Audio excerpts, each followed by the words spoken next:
Assalamualaikum warahmatullahi wabarakatuh. Apa kabar anak-anak hebat? Ibu harapkan kalian dalam keadaan sehat. Anak-anak, bertemu kembali dengan Ibu Mel. Pada hari ini kita akan membahas materi bahasa Indonesia, yaitu ide pokok. Nah, sebelum kita memulai pelajaran, sebagaimana biasa, kita berdoa terlebih dahulu. Yuk, kita mulai berdoa.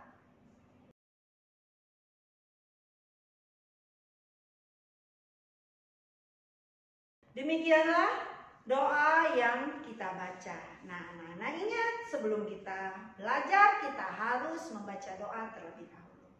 Nah, anak-anak, kita langsung memasuki pelajaran pada hari ini, yaitu mengenai ide pokok. Anak-anak tentunya sering bingung mencari, bagaimana sih mencari ide pokok? Tidak bisa, bingung. Ada yang menyalin seluruh paragraf untuk mencari ide pokok.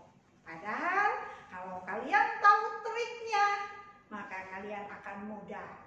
5 menit tidak sampai kalian pasti bisa mencari ide pokok. Nah, anak-anak, sebelum kalian mencari ide pokok, kalian harus tahu dulu apa itu ide pokok. Nah, anak-anak, kalian harus tahu bahwa ide pokok itu berada di dalam kalimat utama. Jadi kalau kalian mau mencari ide pokok, kalian harus cari dulu kalimat utamanya. Jangan bingung, karena mencari kalimat utama mudah. Cukup kalian baca kalimat pertama dan kedua di dalam paragraf. Nah, sebelum kalian mencari, tahu dulu ya kalimat utama dan ide pokok itu apa. Kalimat utama adalah kalimat yang paling penting di dalam sebuah paragraf. Sedangkan ide pokok adalah hal penting di dalam paragraf. Nah, bagaimana cara mencarinya? Sebelum kalian mencarinya, harus tahu dulu bahwa kalimat utama itu bisa berada di awal paragraf, bisa berada di akhir paragraf, dan bisa berada di awal dan akhir paragraf. Bagaimana cara mencarinya? Gampang. Seandainya kalimat utamanya itu ada di awal paragraf, yang harus kalian cari pertama sekali, kalian bandingkan kalimat pertama dan kedua tadi. Setelah itu kalian lihat adakah repetisinya atau pengulangan kata.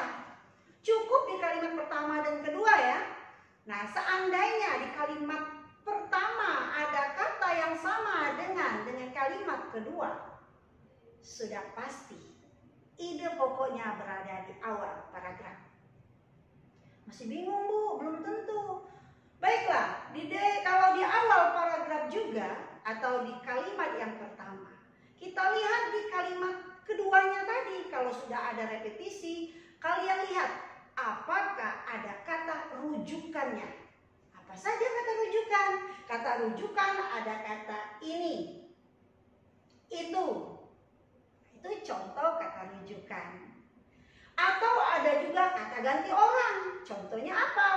Iya, nya, dia. Mudah kan? Sekarang silahkan kalian lihat contoh paragraf agar kalian mudah mencari ide pokoknya. Yuk, silahkan lihat. Nah, sekarang kalian perhatikan ada pengulangan kata atau repetisi pada kalimat kedua. Kita baca dulu kalimat pertama. Tumbuhan adalah makhluk hidup yang memiliki daun, batang, dan akar. Itu kalimat pertama. Sekarang kita lihat kalimat kedua. Ternyata di kalimat kedua ada pengulangan kata tumbuhan. Dengan adanya pengulangan kata tumbuhan berarti jelas bahwa kalimat utamanya berada di kalimat yang pertama. Nah, kalau kalimat yang pertama merupakan kalimat utama, bagaimana dengan kalimat-kalimat selanjutnya?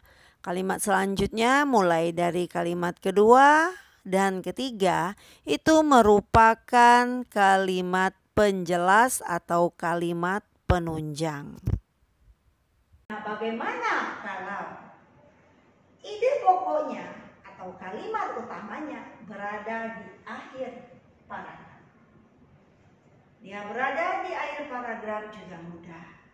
Karena di kalimat terakhir ada kata-kata yang menunjukkan kesimpulan. Seperti oleh karena itu, oleh sebab itu, jika, jikalau, itu pasti berada di akhir paragraf.